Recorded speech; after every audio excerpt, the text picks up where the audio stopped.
नमस्कार, मैं अर्चना शुक्ला अपने YouTube चैनल अनय साहित्य क्लासेस में आप सभी का बहुत बहुत स्वागत करती हूँ। हिंदी साहित्य के इतिहास में नाथ साहित्य बहुत ही महत्वपूर्ण टॉपिक है। नाथ साहित्य के चर्चा हम थोड़ा सा इसमें करना चाहेंगे। देखिए, नाथ साहित्य का समय पिछली कक्षा में मैंने बताया 9वीं से 14वीं सदी, 9वीं सदी से 14वीं सदी तक है। और इसके जानकारी के स्रोत कहाँ से प्राप्त हुए वो ग्रंथ भी, इसकी भी चर्चा हो चुकी है कि गोरखबानी महत्वपूर्ण ग्रंथ है, पूछे जा चुके हैं इस ग्रंथ के विषय में, जो कि पीताम्बर दत्त बड़थवाल द्वारा लिखा गया है। दूसरे की चर्चा हुई है हजारी प्रसाद द्विवेदी द्वारा लिखा गया ग्रंथ नाथ साहित्य है। और महत्वपूर्ण ग्रंथ हिंदी साहित्य के विकास में अपभ्रंश का युग, ये नामवर सिंह द्वारा लिखा गया ग्रंथ। इस प्रकार से नाथ संप्रदाय के प्रवर्तक की चर्चा होती है। नाथ साहित्य के, नाथ संप्रदाय के प्रवर्तक गोरखनाथ को माना गया है। वैसे कुछ लोग मत्स्येंद्र नाथ को मानते हैं, लेकिन हमारा माध्यमिक शिक्षा सेवा चयन बोर्ड ये नाथ संप्रदाय के प्रवर्तक का प्रश्न पूछता है तो वह हमेशा गोरखनाथ ही माने गए। तो इस पे किसी प्रकार का आपको कंफ्यूजन नहीं हो, आप भी मान के चलिए, मानते रहिए लगातार, चाहे जहां से अदर चीजें पढ़िए, लेकिन आप इसको मानिए कि गोरखनाथ ही नाथ संप्रदाय के प्रवर्तक हैं। पहली बात। दूसरी बात, गोरखनाथ ने नाथ संप्रदाय के का जो क्या कहते हैं आदि कवि हैं आचार्य, उनको माना है आदिनाथ। तो नाथों की संख्या 9 मानी गई है, जिसमें कि आदिनाथ हैं, जलंधर नाथ हैं, मत्स्येंद्र नाथ हैं, गोरखनाथ हैं, गोपीनाथ हैं, गहड़ीनाथ हैं, चपटनाथ हैं, चौरंगीनाथ हैं और भरत हैं।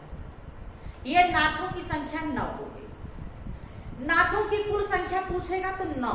नाथों की संख्या कितनी है? 9। और इसका सर्वाधिक संकेंद्रण, मतलब सर्वाधिक नाथों का जो संकेंद्रण था वो पश्चिमी भारत में था। कहाँ था? पश्चिमी भारत, जिसमें कि राजस्थान, कहाँ था? राजस्थान और पंजाब। ठीक, कहाँ था? राजस्थान और पंजाब, ये नाथों का संकेंद्रण था। यहाँ पर इनकी संख्या सबसे ज्यादा पाई जाती थी। और उसके बाद इसके सीमावर्ती क्षेत्रों में भी नाथ फैले हुए थे। नाथों की आज भी नाथ मिलते हैं, आज भी वो विद्यमान हैं। और इस प्रकार से उनकी जो वेशभूषा थी नाथों की, वो कर्ण में, कानों में कुंडल पहनते थे, श्रृंखी, मेखला, और वो क्या कहते थे, और मेखला पहनते थे, कंधे पर एक गुद्दी टाइप का लिए रहते थे और बाघंबर लपेटते थे। और नाथों में इंद्रिय निग्रह और हठ योग जैसी बातें इसमें थी। एक जन सामान्य के लिए इस प्रकार की परंपरा में चलना सामान्य नहीं था।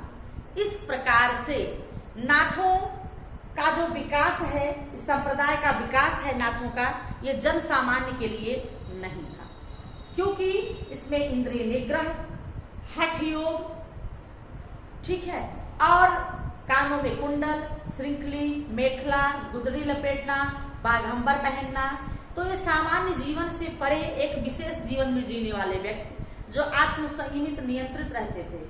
तो ये नाथ में 9 नाथ थे। नाथ संप्रदाय के प्रवर्तक गोरखनाथ थे। और आदिनाथ इसके क्या थे? प्रथम परंपरा के जो प्रवर्तक, मतलब नाथ संप्रदाय के जो प्रवर्तक थे वो आदिनाथ ही थे। पंजाब और राजस्थान इसका महत्वपूर्ण केंद्र था नाथों का। इसके सीमावर्ती क्षेत्रों में भी नाथ मिलते थे। आज भी नाथ विद्यमान है। इनका हठ योग और इंद्रिय निग्रह ये बहुत महत्वपूर्ण था।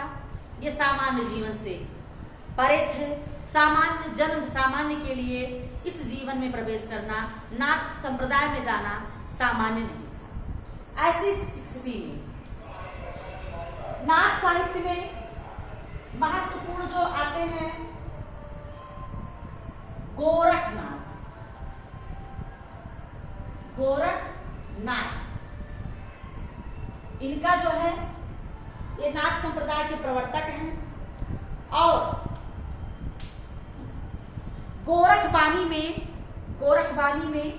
गोरखबानी के रचनाकार कौन है? पीताम्बर दत्त बड़थवाल। और गोरखबानी में इनका समय 11वीं सदी माना गया। गोरखनाथ का समय किसमें? गोरखबानी में इनका समय क्या माना गया है? 11वीं सदी। ठीक, कितना माना गया है? 11वीं सदी। तो इस प्रकार से राहुल सांकृत्यायन और हजारी प्रसाद और राहुल सांकृत्यायन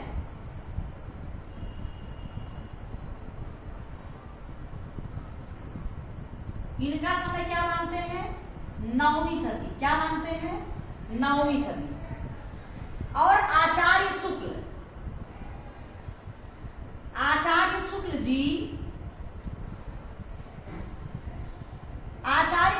इनका समय मानते हैं 13वीं सदी। क्या मानते हैं?